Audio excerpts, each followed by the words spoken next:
Assalamualaikum warahmatullahi wabarakatuh.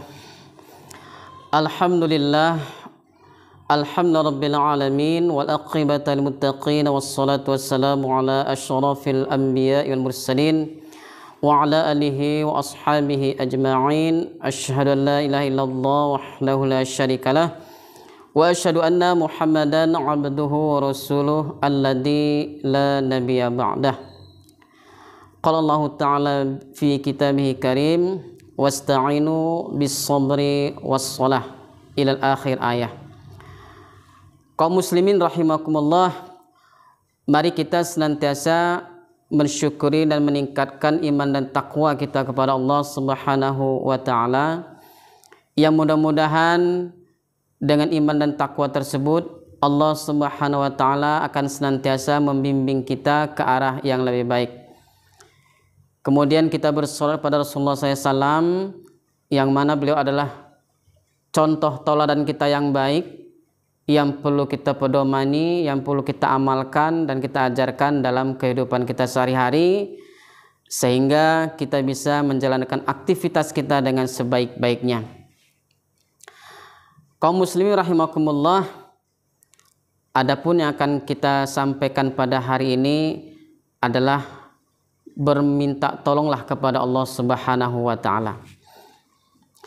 Suatu ketika ada seorang bapak pergi ke tukang pangkas. Sambil dipangkas rambutnya, si tukang pangkas bertanya kepada si bapak tersebut, "Pak, apakah Bapak yakin Allah itu ada?" Kata si bapak, "Ada." Kata si tukang pangkas, "Kalau saya tidak. Saya berkeyakinan bahwasanya Allah itu tidak ada." Loh, kenapa Bapak berani mengatakan demikian? Apa kata si tukang pangkas? Kalau memang Allah itu ada dan dia memang ada, kenapa kok di dunia ini begitu banyak kemiskinan, penderitaan, suka duka, musibah dan lain sebagainya? Kalau memang Allah itu ada dan dia maha segala-galanya, kan semua bisa diselesaikannya dengan sebaik-baiknya. Jadi menurut keyakinan saya, Allah itu tidak ada. Kemudian sang bapak pun membayar upah pangkas. Dia pun keluar sampai di depan pintu tempat si tukang pangkas tadi.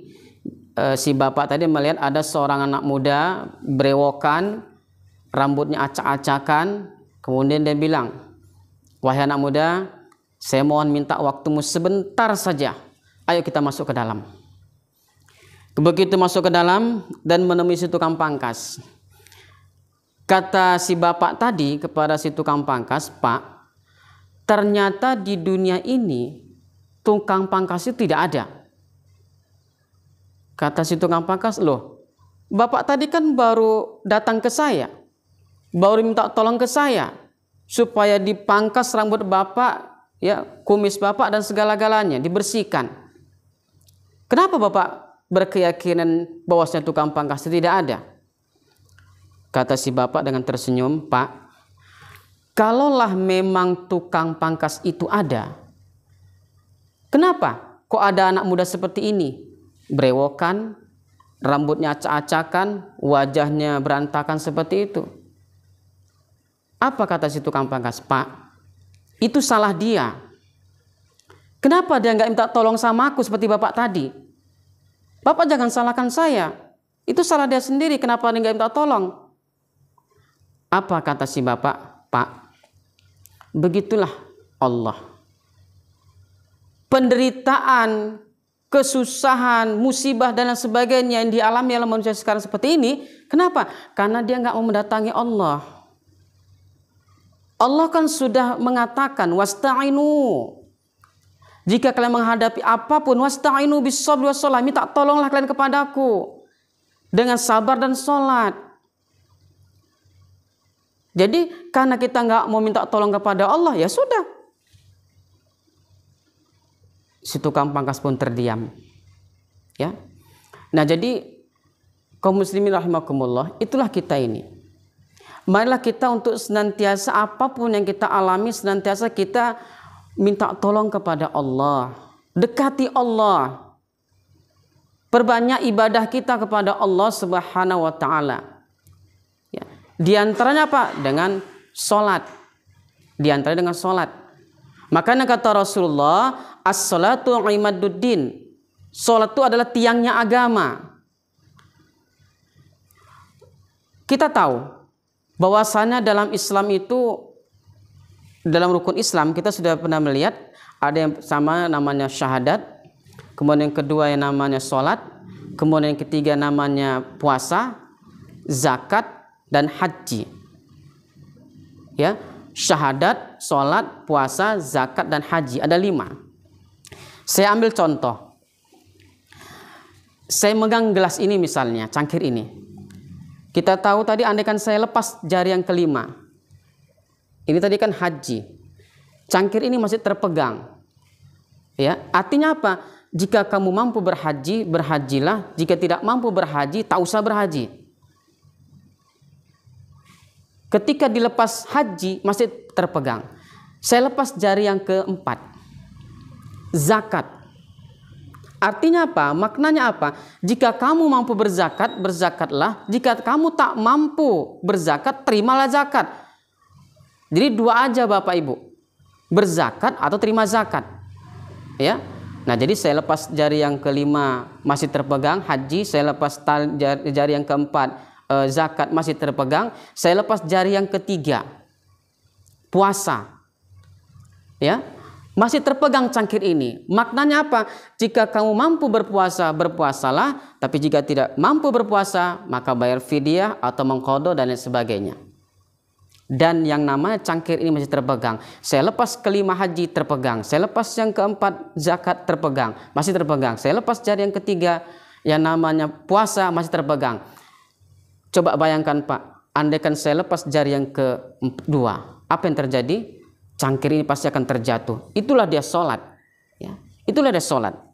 Jadi makanya marilah kita untuk senantiasa melaksanakan ibadah sholat. Itulah merupakan salah satu kita alat komunikasi kita kepada Allah dengan sholat.